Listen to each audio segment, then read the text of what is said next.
इस्लामाबाद में 21 घंटे टॉक्स चले, यूएस और ईरान आमने सामने बैठे और result no deal. JD Vance ने कहा कि ईरान ने टर्म्स एक्सेप्ट नहीं की, जबकि ईरान ने कहा कि यकतरफा टर्म्स सारी की सारी एक्सेप्ट नहीं की जा सकती। और बहुत सारे जो नाकिदीन हैं अमेरिका में वो ये कह रहे हैं कि 21 घंटे तो इतने हाई लेवल मुज़ाकरात के लिए, एक मेजर वॉर के लिए काफ़ी नहीं है। लेकिन फिर भी अमेरिकन डेलीगेशन वापस जा चुका है। ट्रंप ने हुर्मुज ब्लॉकेड का ऑर्डर दे दिया है। ऑयल इस पर $100 से ऊपर निकल गया है और ब्रेंट $102 पे है, जबकि यूएस क्रूड $104 पे। और आज के S&P इंडेक्स क्लोज हुआ है 1,60,591 पे, यानी 6600 points down, and that is -3.95% है। लेकिन क्या ये मुज़ाकरात सच में फेल हुए हैं या ये नेगोशिएशन का अगला फेज है? और सबसे जरूरी सवाल ये कि आपके पोर्टफोलियो पे इस सब का क्या इंपैक्ट है। आज हम सीधी बात करेंगे, क्या हुआ, क्या हो सकता है और क्या करना चाहिए। और हमेशा की तरह ये मेरी ओपिनियन है और ये फाइनेंशियल एडवाइस नहीं है। किसी भी मेजर फाइनेंशियल डिसीजन से पहले या इन्वेस्टमेंट से पहले अपने फाइनेंशियल एडवाइजर से जरूर मशवरा करें।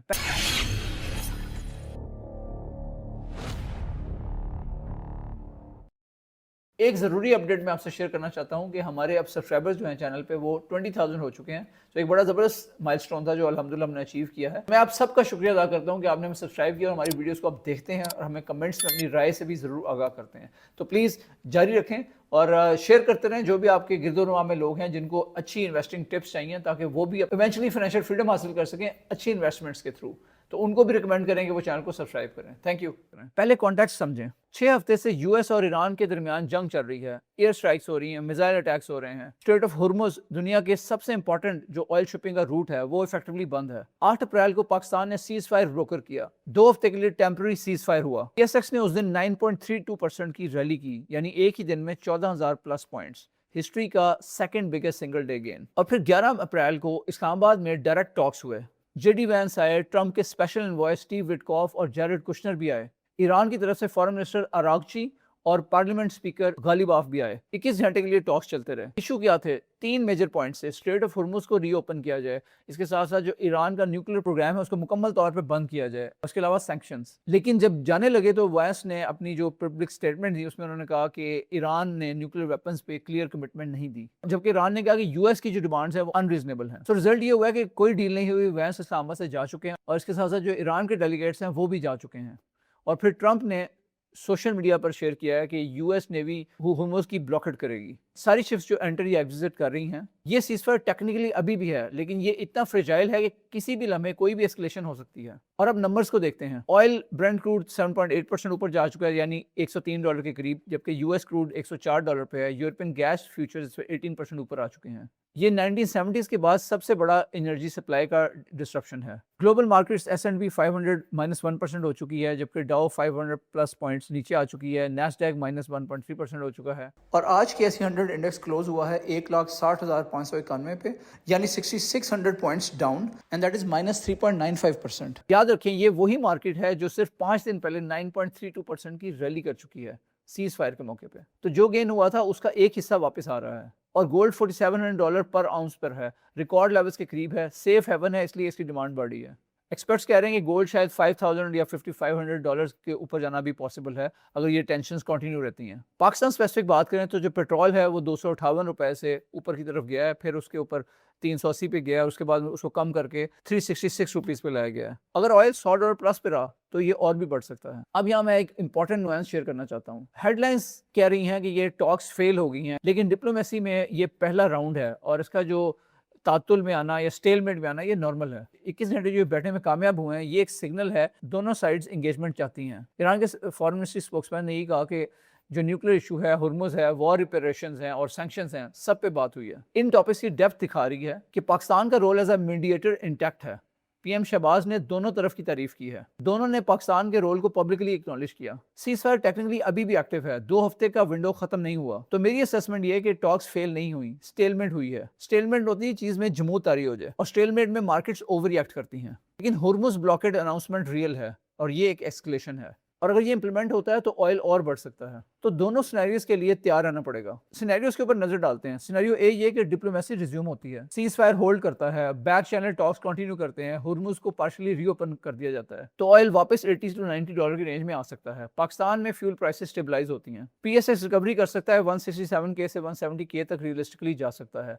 और एक्सपोर्टर्स और सीमेंट सेक्टर ये लीड करेंगे। गोल्ड इस केस में थोड़ा करेक्ट हो सकता है, लेकिन स्ट्रक्चरल डिमांड अभी भी स्ट्रॉन्ग है। इस सिनेरियो में एक्टिव हैवी रहना ठीक है। आज डिप आ रही है, वो एक बाइंग अपॉर्चुनिटी है। सिनेरियो बी, एस्केलेशन और बढ़ जाती है, ब्लॉकेड इंप्लीमेंट हो जाता है, ऑयल ऊपर शूट कर जाता है, 110 से 120 डॉलर पे चला जाता है, सीज फायर एक्सपायर हो जाती है। पाकिस्तान में पेट्रोल फिर 500 रुपए ऊपर जाना पॉसिबल है, इन्फ्लेशन भी स्पाइक हो सकती है, जो स्टेट बैंक रेट कट्स हैं वो पोस्टपोन हो सकते हैं, बल्कि हो सकता है कि वो इंक्रीज भी हो सकता है, कंज्यूमर सेंटिमेंट हिट हो सकता है, और इस केस में पीएसएक्स फर्दर करेक्शन ले सकता है, जो केसी 100 इंडेक्स है वो 150 के या इससे भी नीचे जा सकता है, और एक्सपोर्टर्स रिलेटिवली बेहतर होंगे, जो डोमेस्टिक कंजम्पशन है वो सफ़र कर सकती है। पाकिस्तान में गोल्ड पर डॉलर रिकॉर्ड लेवल्स पे जा सकता है। इस सिनेरियो में कैश बफर ज़रूरी है, एग्रेसिव बाइंग मत करें, सिर्फ डिफेंसिव पोजीशंस हैं। इस सारे सिनेरियो में आपको क्या करना चाहिए? नंबर 1, पैनिक सेलिंग मत करें। जो लोग 9.32% की रैली पे खुश थे, आज वो 3.3% पे हो सकता है घबरा रहे हो, तो उन्हें पर्सपेक्टिव चाहिए। अगर हम मार्केट पे नज़र डालें तो मार्केट एक साल की बेसिस पे अभी भी प्लस 40% है,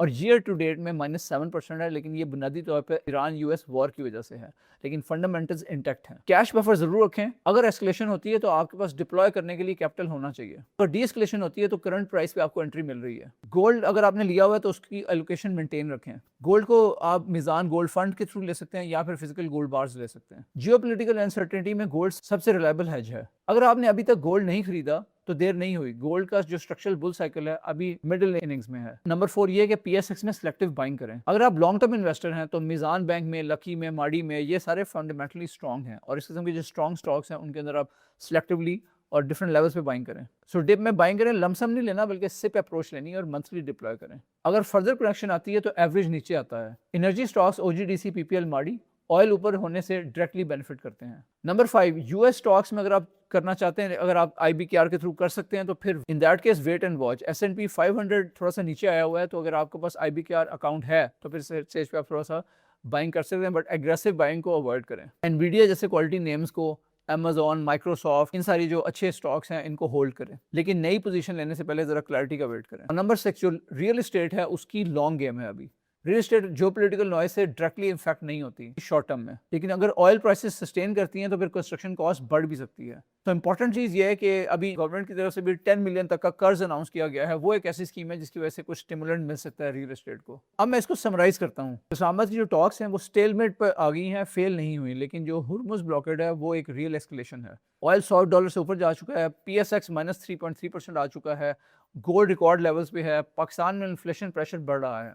सो आपका काम क्या है? आपने पैनिक नहीं करना और कैश बफर रखना है। गोल्ड के रिजर्व अगर हैं तो मेंटेन रखें, पीएसएक्स में सिलेक्टिव सिप करें, यूएस स्टॉक्स में भी नजर रखें, उसमें पेशेंस से काम लें। मैं अपना पोर्टफोलियो होल्ड कर रहा हूँ जिसमें मिजान है, लकी है, माड़ी है, सिस्टम्स है, ओजीडीसी है। कोई पैनिक सेलिंग नहीं। जो पॉलिटिक्स में बाइनरीज होते हैं, या एस्केलेशन होगी या डी एस्केलेशन, दोनों के लिए एज अ स्मार्ट इन्वेस्टर आपको तैयार रहना चाहिए। फियर से, डर से डिसीजन लेना कभी भी स्मार्ट नहीं होता। अगर आप चाहते हैं कि आपकी स्पेसिफिक सिचुएशन पे बात करें तो 1-to-1 कंसल्टिंग सेशन बुक कर सकते हैं, लिंक डिस्क्रिप्शन में है। और इंपॉर्टेंट चीज मैं आपसे शेयर करना चाह रहा हूँ कि अगले 5 दिनों बाद 18 और 19 अप्रैल को पाक चाइना फ्रेंडशिप सेंटर में मनी मैटर्स एक्सपो हो रही है, और उसमें अलीशा रीइन्वेंट और तखलीक डेवलपर्स दोनों इकोसिस्टम पार्टनर्स हैं, और ये बहुत ज़बरदस्त अपॉर्चुनिटी है आपको हमारे साथ इंटरेक्ट करने की, इंगेज करने की। अगर इस्लामाबाद में मौजूद हैं तो आपको दावत देता हूँ कि ज़रूर आएँ, सब हमसे इंटरेक्ट करें। और इसमें मेरा जो टॉपिक है that is from building single assets to thriving ecosystems, legend 46 case study.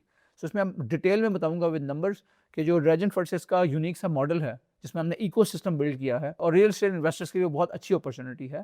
So I will be covering that in detail. और इसके साथ साथ अगर हमारे स्टॉल को विजिट करते हैं तो would love to meet you there at our stall, और आप मेरे से डायरेक्ट 1-to-1 क्वेश्चंस कर सकते हैं जो भी रेलेवेंट टू इन्वेस्टिंग है, स्टॉक से रिलेटेड हैं, पीएसएक्स से रिलेटेड हैं, यूएस स्टॉक से रिलेटेड हैं, रियल एस्टेट से रिलेटेड हैं। So you are most welcome. अगर आप ना आ पाए तो हमारे सोशल मीडिया और चैनल को जरूर फॉलो करें, मनी मैटर्स के लिंक्स को भी फॉलो करें, क्योंकि उसके ऊपर ये लाइव ब्रॉडकास्ट होगा। जो मेरी टॉक है वो 12 PM है। सो सी यू ऑन सैटरडे 12 PM इंशाल्लाह एट पाक चाइना फ्रेंडशिप सेंटर। अगर आपको ये वीडियो अच्छी लगी तो इसको लाइक करें, अगर चैनल को अभी तक सब्सक्राइब नहीं किया तो जरूर सब्सक्राइब कर लें, और कमेंट्स में बताएं कि अब आप क्या कर रहे हैं, होल्ड कर रहे हैं, बाय कर रहे हैं या वेट कर रहे हैं।